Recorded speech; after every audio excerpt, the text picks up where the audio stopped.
Je dis, créateur de toutes choses, Ado. Tu réponds quand je t'appelle, Adonai. Michael Bogu, votre serviteur, là pour partager la parole de Dieu avec vous.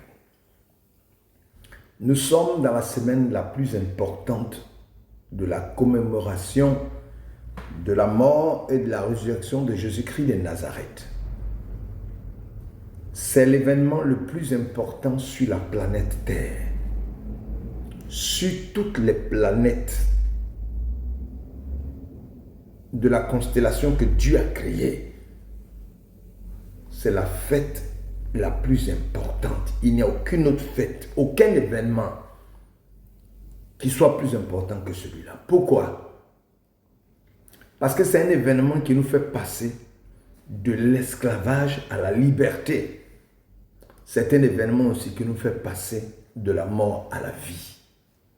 Donc c'est un événement, c'est l'événement le plus important depuis que Dieu a créé le ciel et la terre. Après, bien sûr, la naissance de Jésus-Christ de Nazareth. Prions le Seigneur. Notre Père et notre Dieu, nous bénissons ton nom, nous t'élevons, nous proclamons ton règne, nous célébrons ta victoire sur la mort à la croix. Nous bénissons ton règne, nous célébrons ton nom, que ton règne soit éternel, qu'il couvre le ciel et la terre, qu'il nous remplisse de ta présence.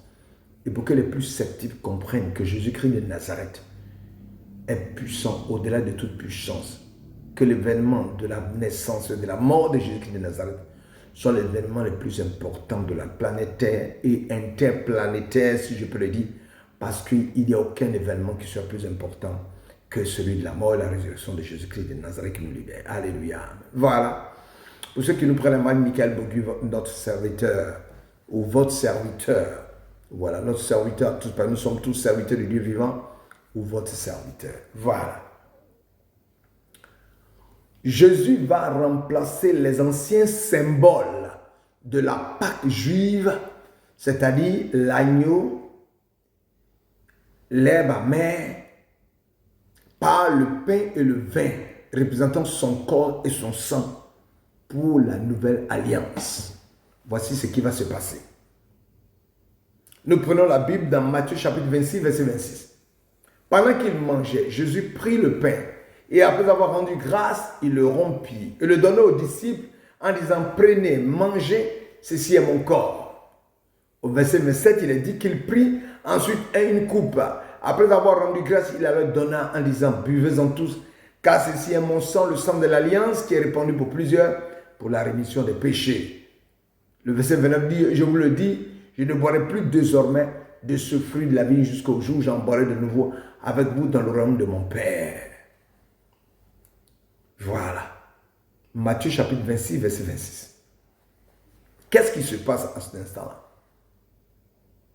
Jésus-Christ est rentré à Jérusalem sur un anneau, sur un âne,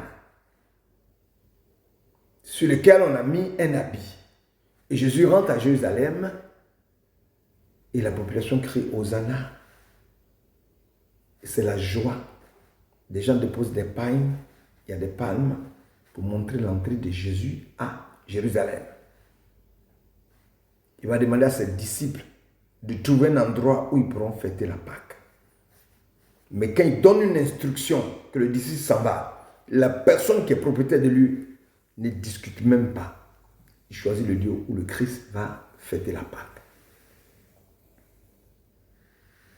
Donc, c'est au cours de ce dîner, dans ce lieu qui est choisi par Jésus-Christ de Nazareth, que ce qu'on appelle la scène, ou encore la Sainte Seine, aura lieu. Donc, la scène est le dernier repas de Jésus avec ses disciples. Elle est instituée dans les évangiles synoptiques, Matthieu, Marc et Luc. Matthieu 26, Marc 14, Luc 22. Et cela est rapporté par Paul dans 1 Corinthiens chapitre 11, verset 23 à 26. Jésus y rompt le pain. Ceci est mon corps. Il partage la coupe. Mon sang, le sang de l'alliance. En ordonnant de renouveler ce geste en sa mémoire, c'est ce qu'il demande. Renouveler ce geste en sa mémoire. Donc ce que tu fais les dimanches, c'est ce que Jésus a institué. Avant d'aller au jardin de Gethsémani, appelé encore le jardin des Oliviers, Jésus célèbre la scène, le dernier repas, avec ses disciples à Jérusalem, au cours de laquelle il institue la Sainte Seine. Il lave les pieds de ses disciples. Je voudrais préciser que le lavement des pieds par Jésus est raconté dans l'évangile de Jean, chapitre 13, versets 1 à 5. Lors de la scène, Jésus se lève, il lave les pieds de ses disciples pour les enseigner l'humilité et le service mutuel, en déclarant, si je vous ai lavé les pieds, par la suite, vous devez aussi vous laver les pieds les uns les autres. Jésus annonce la trahison de Judas et le reniement de Pierre, et ensuite, il chante des cantiques avant de se diriger vers le mont des Oliviers, appelé jardin de Gethsémani ou encore Gethsémani. Voilà la première partie. Parlons maintenant du symbole le plus fort de ce jour-là, le dernier repas, la scène. Jésus partage la Pâque avec ses disciples. Il institue le pain et le vin comme son corps et son sang. Jésus donne à ses disciples les derniers enseignements. Il leur donne un commandement d'amour et leur parle du Saint-Esprit.